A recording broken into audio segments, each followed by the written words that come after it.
Hey there, Justice 3 Strike Force, it's me, Athorian. You might recognize me from my origin channel, Justice 3 TV, which is kind of the variety channel for any of our videos. I love Marvel Strike Force so much, I split it up into its own channel. That way I can talk exclusively about the game, what I'm doing, but mostly I'm going to focus my content on things like testing, new characters, and long-term collection strategy. And today what we're going to talk about is my strategy for my top tray of my roster and what I am doing about preparing for Sith.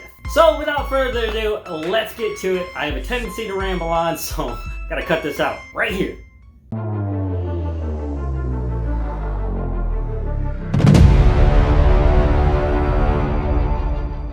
Here we are in the roster, and I'm going to show you how I utilize in my collection strategy the top tray of the roster. And at any one time, I usually only have about 5 characters that are favorited, so they're right at the top and I know what I need them for and I can get to them. Even though going through the roster is one thing, but it's time consuming. And so I keep this top row the only row, so I stay focused on what my objectives are. And speaking of objectives, that means I have 5 objectives that I'm trying to accomplish in the game. And for those objectives, I'm using these 5 characters. And I'm going to tell you how I'm actually utilizing them for the game. So we're going to start with the Human Torch right now, Johnny Storm. He is a part of my Fantastic Four team, which is a part of my long-term strategy, which is working with the extremes, mainly for war. And they, the Fantastic Four are war gods. So the stronger each individual character is, the stronger your gameplay will be. And Johnny Storm, this objective slot is actually just my Gear 13 slot. So whatever character that I need at Gear 13, that's the slot that I'm using them for, and I just piecemeal it together until it's complete. And here we go with Shocker. Shocker is my legendary objective. Anytime that I need a legendary character star or unlock, I use any of the characters that can be farmed, and I put them right at the top, so they're always, within my focus. And Shocker has a node in the campaigns, so I'll farm that right away, first thing to start out the day to complete my objectives. I'll use cores to be able to get it 3 more times, but I won't go any farther than that because it's just a waste of cores at that point. If you're playing on a daily basis, you should be able to get enough cores to not only fill your daily quota for energy to support your alliance and get those keys, but you can also core that one node for those shards at least 3 times before it pops about 100, which is, an exorbitant amount of cores, and mainly is for anybody that is a paying player. My third objective, my heroes and villains objective.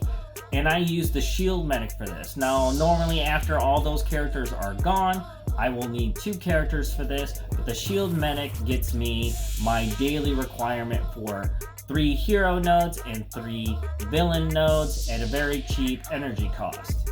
She also serves a secondary objective by allowing me to try to get more shards, the last star right there, for my 7-star Iron Man. And here we go, the man himself, Ultron. Just picked him up. I've been working him piecemeal, but the objective for this particular slot that I use for my 5 objectives is a side development project. I know, before you start screaming, start typing all kind of obscenities at me through the screen, he is just a side project to me. And yes, he is a very, very strong and important character, but my long-term strategy for my collection is to work with the extremes, if you remember what I told you before. And that means offensively and defensively for this game. And mainly that's for war. And war means valuable resources. And once I have locked that down, everything will get so much easier. But here's the point.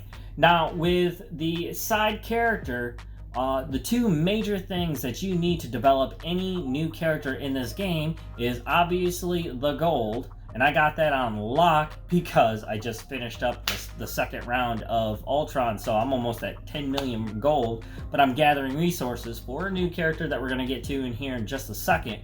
But I get the modules by farming the nodes for the materials for Ultron. So that way I'm not going overboard in purchasing from the different, the raid store, the regular store and whatnot, and I'm not wasting resources being spread out 100 different ways.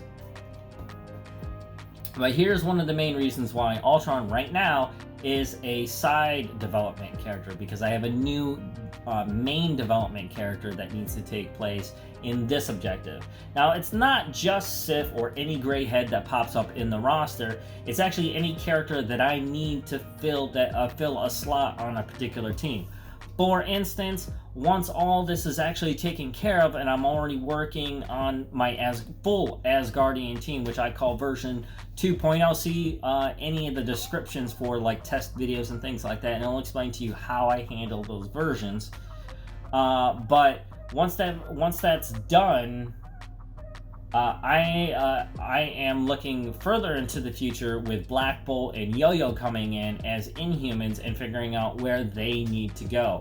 The conundrum right now for that is, what am I doing with Miss Marvel and how I'm handling, hero brawlers at that point if I'm going to utilize Miss Marvel, and I do believe I'm going to do that. However, that leaves the mind and imagination up to predicting whether or not they're going to add more Inhumans to take that spot so you don't completely obliterate the hero brawlers, because there's a couple key characters that's what they're built for, and they're just kind of going to be left out in limbo when it comes to creating synergy between Inhumans, which is not a big deal. It's actually kind of fun for theory crafting, but this game is in the mode of making full-on teams, and Black Bolt is going to be a awesome, I believe, offensive team that is going to have a very wide scope in targets that they're going to be able to take down. Point being is that I am using Quake in my Coulson's Fury team. I'm going to need to take her out, and I do have like a 5 red star shield operative right now that can be huge for that team, adding counters to Coulson and Fury just spreading it all around, which means more attacks, more damage per turn. And that's great, but I have not developed all the shield agents very well at all. So, whenever I'm done with Sif, I will obviously shift Ultron back to the main development slot. Well, after the shield operative is at least battle ready. Now, once that's all taken care of, I actually probably will utilize the second row for all the Asgardians at this point to go along with the other regular objectives that I have, and I am gonna start filling out their powers and finishing off the Fantastic Four little by little.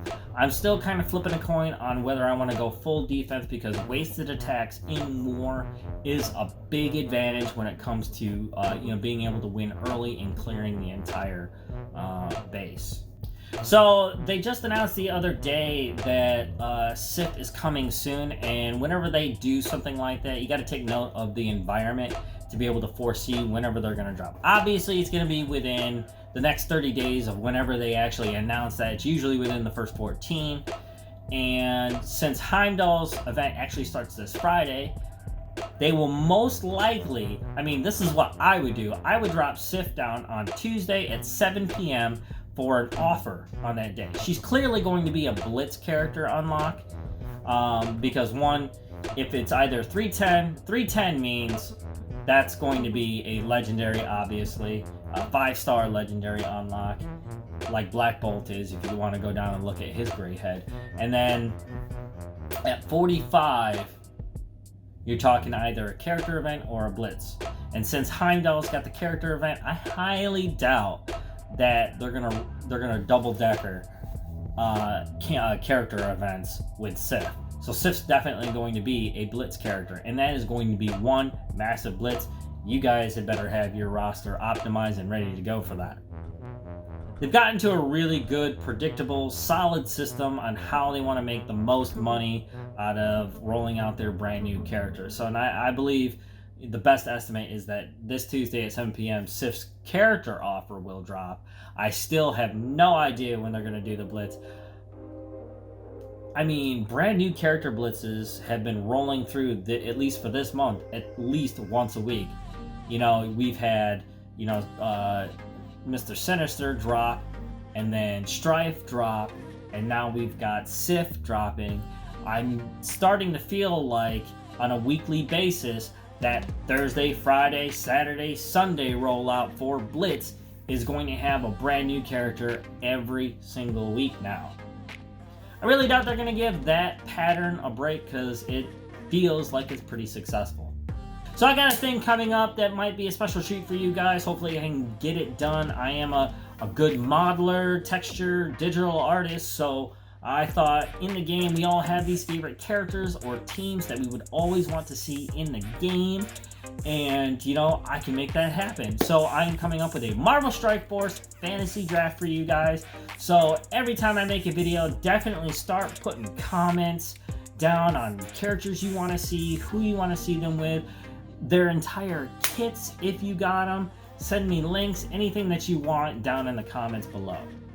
Well, there you have it, guys. That's my take on my collection strategy for my top trait of my roster. I'd like to hear what your guys' daily activities are when it comes to your strategy in the game. Now, that being said, if you enjoyed your time, you maybe picked up something useful today, please consider subscribing to my channel or buy my book. That link is in the description also. They have a digital copy for you on Amazon. You can get it like a bunch of different places like, you know, Barnes & Noble, Target, but you pick up the digital book for $2.99, support the channel, and read a really cool story about superheroes who use pain as their primary source of power. It is my first book, so please go easy on the reviews, but always appreciate the honesty. Also, if you haven't done so already, turn on that notifications bell. That way you know whenever I'm uploading any brand new content, so you can be the first to watch, like, and comment down below. I've been Athorian for Justice 3 Strike Force, and I hope you enjoyed this video, and thank you for watching.